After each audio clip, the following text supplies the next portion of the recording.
Let me ask you this. You got a plan, you got the team, and of course you have the green light, but wait. Before you dive in and ask yourself, are you unintentionally sabotaging your own projects? Or matter of fact, do you feel like no matter how much effort you put in, things just keep falling apart? I think it's right now, in this moment, in this time, to ask yourself, are stakeholders really giving you the full picture? And are you holding your team accountable for the commitments that they're made? If not, you might be standing in the way of your own project success. Let's dive into the hidden mistakes that could be costing you everything regarding project management. In today's episode, I'm going to make some people very uncomfortable.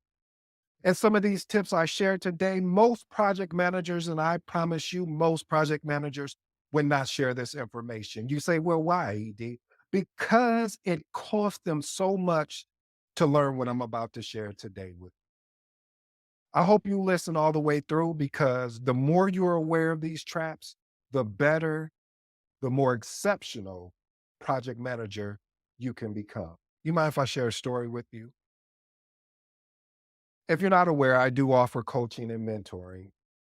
And right now I'm mentoring three people. One of my mentees had an issue with a stakeholder that happened more than one time. The first time that it happened, he brought it to our coaching session and I told him that, hey, first you need to have a verbal conversation with the stakeholder as a courtesy, and then let your direct manager know the context of what happened and basically the solution that was, provided during that discussion.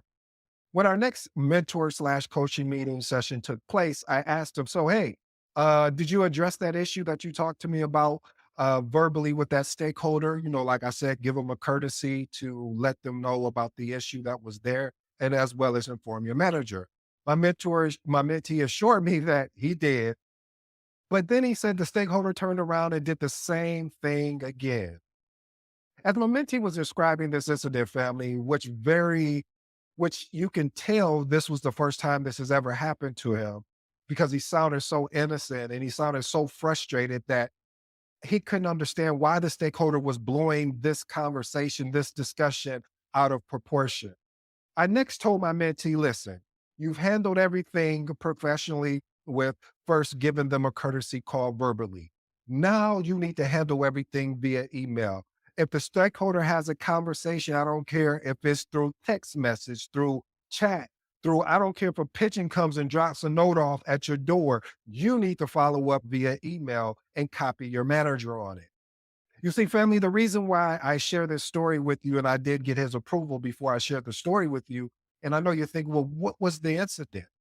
You see, family, the incident was that the my mentee was having a conversation with a stakeholder who on the phone or in chat was one person, but then would say something behind his back or send an email to his direct manager, and his direct manager was caught off guard. So I share this with you, family, to set you up for what we're going to talk about in today's episode. Point number one, character assassination. I told you this was not going to be an easy episode. You see, unfortunately, when team members engage in gossip or backbiting, it creates a toxic work environment. It definitely damages the trust between the project manager and the project management team, as well as the stakeholder, as well as what it really takes a toll on is the collaboration. If you know me, if you've listened to me as long as you've been here, you know I'm big on collaboration. Anytime I can break up any silo, I look to do that because the better we can collaborate, the better we can move forward. Here's my professional insight. You need to address that behavior immediately. As I mentioned before, first have a private discussion with the individual to understand where's this energy coming from? Why are they creating these roadblocks that don't have to be created? After you do that, then you need to take the next step in which I described of sending an email correspondent because this is now we need to get into the documentation phase. You know the motto here. Documentation is going to be conversation any day. And if you really want to have a open and a transparent environment, in a collaborative environment, you have to address these issues early and often, because if you don't, this project for you is going to be you may have success as far as getting the project done, but you're not going to look forward to coming to work. You're not going to be excited about being in a toxic work environment. Trust me, I'm not telling you something that I heard. I am telling you something that I know. And also just working, coaching and mentoring people, I've heard this time and time again, and unfortunately, this happens because you could be doing everything right, but this is why I said you could self sabotage yourself because you're not looking, you're trying to change someone or something from who they're not. And I'm going to touch on that anyway. Point number two, relying on verbal agreements for deliverables. See, when deliverables are agreed upon verbally without written confirmation, this risks a miscommunication, missed deadlines, and most importantly, a dispute of what was promising. Professional insight. Always document deliverables and their associated timelines and deadlines in writing. Share a formal project schedule and update it regularly. Provide a visual aspect to where anytime a stakeholder or project team member should be able to go and access it, meaning that is always updated. Whether you choose the frequency daily, every other day, whatever that frequency is, make sure that it is done within the frequency that you promised, and ensure stakeholders and team members sign off on these particular documents. Point number three, message. If you're new to this episode or you're new to even listening to me, first of all, I appreciate you. I appreciate your opportunity if you made it this far, because I said it was and it will be uncomfortable in today's episode. However, when I say message is something that I need you to pay attention to, this is a very important point. A lot of times these points that I make, these tips, these opportunities for you to become better, it allows me to understand, to see where some gaps even for myself. So point number three, when project team or stakeholders show you who they are, believe them. Again, family, when project team members or stakeholders show you who they are, believe them. As project manager professionals, we want to treat everyone as a professional, as we should. But sometimes stakeholders or your project team won't be professional with you. It's not about being the bigger person. It's about achieving the end goal, that is to complete the project on time, under budget or on budget, manage scope and quality, the whole triple constraint aspect. But when you don't get that in return, you must understand that if you do not manage the stakeholders or a project team effectively, they will manage you. And they may end up managing you out your own opportunity. And this may have nothing to do with you. But because you trusted what they said that they were going to do, and they done it to you once and didn't deliver, they've done it to you twice and they didn't deliver. It's sometimes you need to say, you know what? I understand where this person sits. This is not an emotional decision of what I'm making. I know I need to document how we have a conversation, because I don't feel safe when you give me something verbally. Whether you have other things going on and you may have forgotten, which is respectful. So I will send you an email. So when you tell me that you never got the information or you're not aware of the information, we can look at the email right there. Here's my professional insight. When you deal with stakeholders or project team members that are unprofessional, always remember to keep the main thing, and focus on achieving the project success. However, I'm not advocating or advising for you to be a doormat. I'm not advocating or advising you to just be a pushover. If the project environment becomes too toxic, then you must work on equipping yourself to have the ability to move on to another project, or unfortunately, and I hope that you don't have to take this route of leaving the actual organization. Point number four, letting important decisions slide. Procrastinating or allowing indecision in crucial moments cause project delays and erodes the team confidence in your leadership. Family, don't procrastinate. Create a sense of urgency. When you create a sense of urgency, instead of, there's a decision that needs to be made, instead of saying, oh, I'll wait until tomorrow. No, let's get in contact with a stakeholder that can help us make this decision, or the project team member that can help make that decision. Here's my professional insight. Drive decision making by setting deadlines for key decisions. If stakeholders are indecisive, offer well informed recommendations to prompt them into action. Point number five, not addressing stakeholders' concerns early. You know, when stakeholders raise concerns and they're not addressed, I'm gonna be honest with you because I've done this thing and I know what happens. They start losing confidence not just in the project, but they also start losing confidence in you. And then they start pushing for late stage type changes, and you do not want to experience that. Here's my professional insight. Actively listen to stakeholders' concerns, address them immediately, offer solutions and or alternatives to keep the project on track while ensuring their concerns are being acknowledged. Point number six, underestimating the impact of delays. Small delays, family, often snowball into larger issues, which affect major dependencies like your milestones, like your final delivery date. You get where I'm going with this. Here's my professional insight.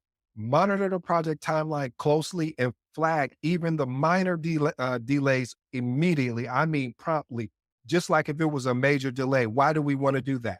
Because when we do that, we can reprioritize tasks as needed and adjust timelines before these small delays turn into major ones.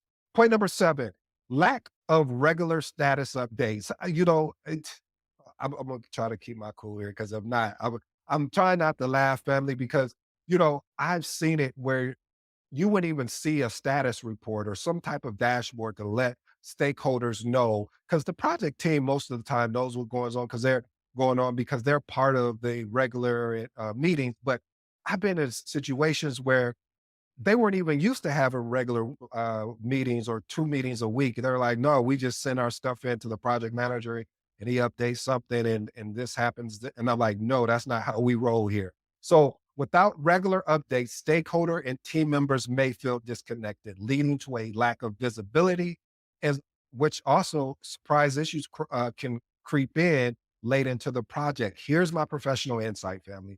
Implement regular status updates, whether that's weekly or bi-weekly, and share these with the stakeholders. Don't try to hide anything. Be very transparent, highlighting your progress, any risk, issues, and any actionable items that are required. I would recommend using visual aids like a dashboard, just using a PowerPoint slide, or if you use smart sheets, using a dashboard, or even Microsoft Project. Use tools that allow you to create that visual representation. Point number eight, not managing stakeholders' expectations. The model here, another one of our models is frustration comes from the lack of understanding of the actual expectations. When you do not establish the expectation of the project, you will have not only your stakeholders, your project team members upset as well or frustrated because they didn't understand the expectations. So you want to clearly communicate and align at the start of the project so stakeholders and project team members so they won't become dissatisfied as the project progresses. This also can, again, as you guys are aware of, lead to friction. Let me give you my professional insight.